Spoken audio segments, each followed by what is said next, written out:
parc zoologique de Montpellier, qu'on appelle également parc Darwin, que les anciens appellent le parc de Lunaret, est un parc qui s'étend sur 80 hectares.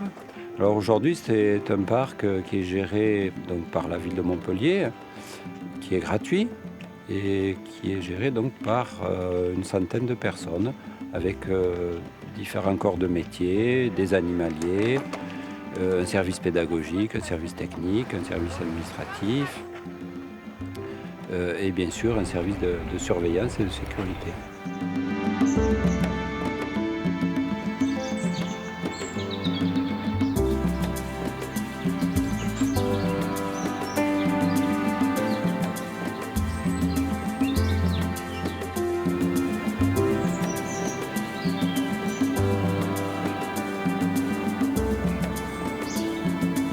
C'est important parce que des sites gratuits comme ça, il y en a très très peu, donc c'est un accès à la culture pour tout le monde, même les personnes qui ont peut-être un peu moins de moyens peuvent venir.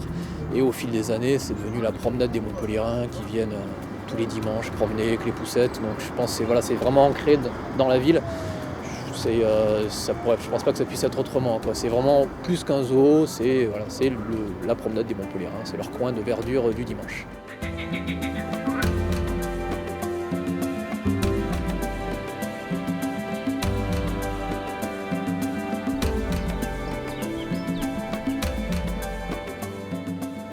L'animation pédagogique est fondamentale en parc zoologique. C'est une des missions incontournables.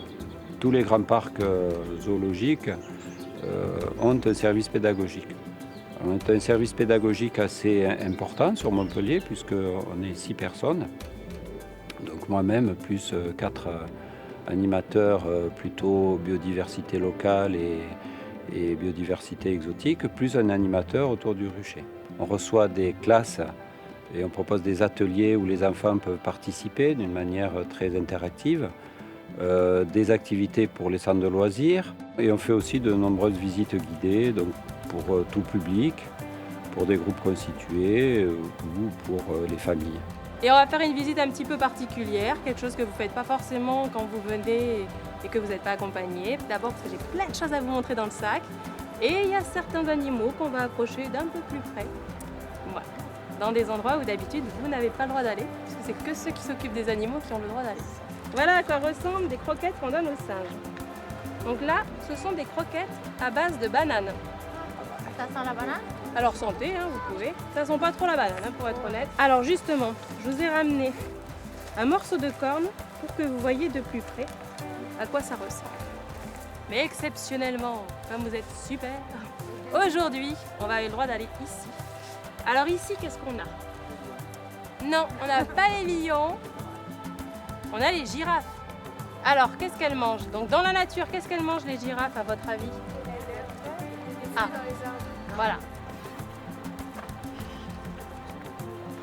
La réserve naturelle aussi est un lieu très intéressant à partir duquel on peut raconter et décrire beaucoup d'espèces qui vivent dans la région. C'est donc un espace qui est en gros dédié à la biodiversité locale pour la réserve naturelle et exotique pour le parc zoologique et la serre amazonienne.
il y a 2,5 kg de soupe.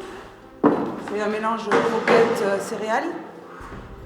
Tandis que les femelles, elles sont à 1,5 kg, 1 kg. Lui, il a 14 pommes, par exemple. Les femelles, il y en a une qui en a 8, l'autre qui en a 4. Enfin, ça dépend vraiment de leur appétit. Et ça, c'est le repas du soir? Ouais, c'est un repas par jour, à la rentrée.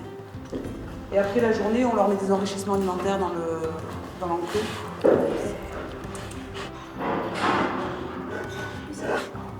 Non, viens là.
Alors les prises de sang des rhinocéros, elles sont quasi toutes les semaines. On le fait juste pour avoir un suivi hormonal des 2 femelles. Alors il faut savoir que les 2 femelles rhino ici ont été inséminées au mois d'octobre. Et on essaie de voir par les dosages hormonaux quelle est l'évolution des taux de progestérone et d'œstrogène pour savoir si elles sont gestantes ou pas. Mais c'est pas ce qui est plus représentatif. Donc ça nous permet au moins d'avoir une petite idée sur effectivement au point de vue hormonal qu'est-ce que ça donne. Mais c'est pas ça qui nous dira si elles sont gestantes ou pas. Et pour ça on a fait d'autres analyses sur des prélèvements de sel qui ont été envoyés là cette semaine. Mais c'est des prélèvements de sel sur à peu près 3-4 mois qui vont faire que du coup on saura quelle est l'évolution des taux hormonaux. C'est pas le taux hormonal un jour, enfin ponctuellement, qui va nous dire si elle est gestante ou pas, c'est l'évolution. Donc voilà pourquoi on fait les prises de sang et les prélèvements.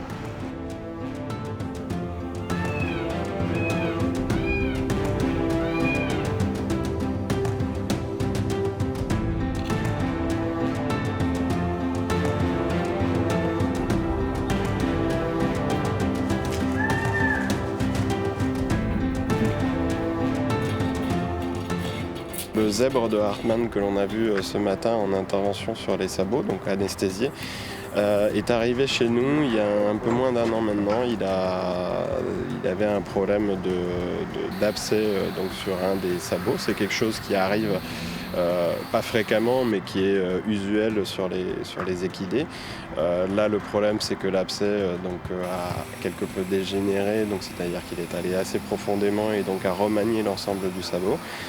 Ça fait donc maintenant des mois qu'il est isolé pour pouvoir reconstruire lui-même son sabot. Donc il nous fallait corriger au fait le tir. On l'aide à chaque fois en meulant ou en redressant en fait le sabot pour qu'il redevienne normal et qu'il ait une conformation qui lui permette de marcher correctement. Ça prend énormément de temps pour reconstruire un sabot, mais c'est en très bonne voie et on est vraiment heureux que ça prenne cette tournure parce qu'on revient de très loin.